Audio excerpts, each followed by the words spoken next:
Hello and welcome to another book summary video. And in this video, we shall be summarizing the book The Third Door by Alex Banayan. Well, to actually start off, let us talk about what is third door. Think about a pub. There are actually 3 doors to enter the pub. The first one is the main entrance where everyone enters and they have to stay in queue for hours and hours. And the second door is for VIPs and special people.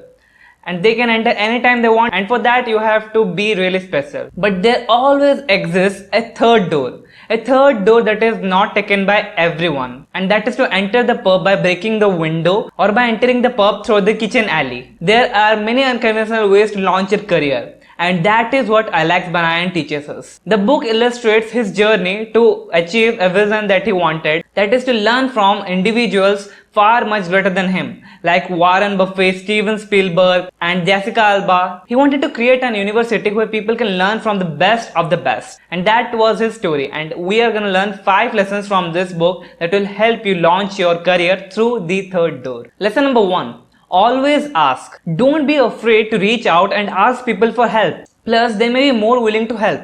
And there is nothing much more to lose, but there is much more to gain. An interesting example from the book is that when Alex gets the opportunity to follow around the CEO of Zappos, Tony Hsieh. When Alex asked Tony why anyone has ever shadowed him before, the response was that nobody has ever asked. This shows that sometimes you just need to make your own opportunities. Just because nobody has done whatever you want to do does not mean that others have been turned down. It may be because nobody has ever asked it. Lesson number 2. The Spielberg Game. Steven Spielberg was an aspiring film producer.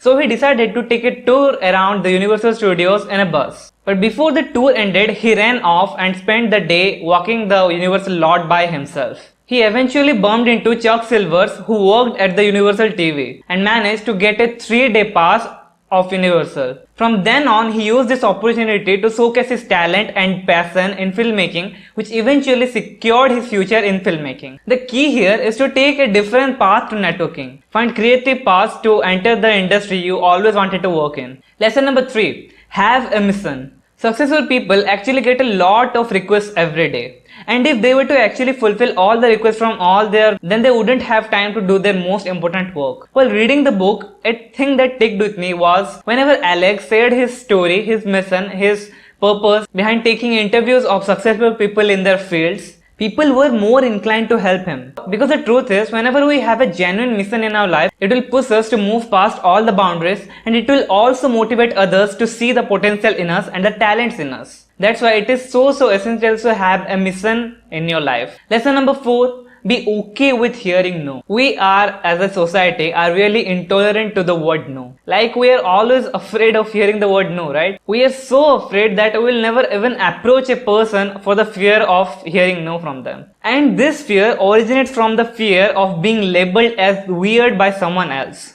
That is, we care about others' opinions on us. But being okay with hearing no from others is like a superpower. It can open a whole world of opportunities for you that you never thought was ever possible. That's why become confident with listening no, because you are gonna get a lot of that in your life. But if you become comfortable with it, you'll also get a lot of opportunities with it. Lesson number 5. Take calculated risks. What I liked most about the book is that it sheds light on the fact that Mark Zuckerberg and Bill Gates were not completely dropouts. We often hear that Mark Zuckerberg and Bill Gates quit their studying and opened their business. That's why they are successful right now. But it is completely wrong, because they didn't drop out in a moment's notice. They did it carefully and with precision. Bill Gates took a semester off from his studying and worked in his business, that is Microsoft, for an entire year. But when the momentum didn't take off, he went back to studying. I believe taking risk is a requirement for doing things that others haven't done. The decision isn't about whether to take risks or not. You will eventually have to.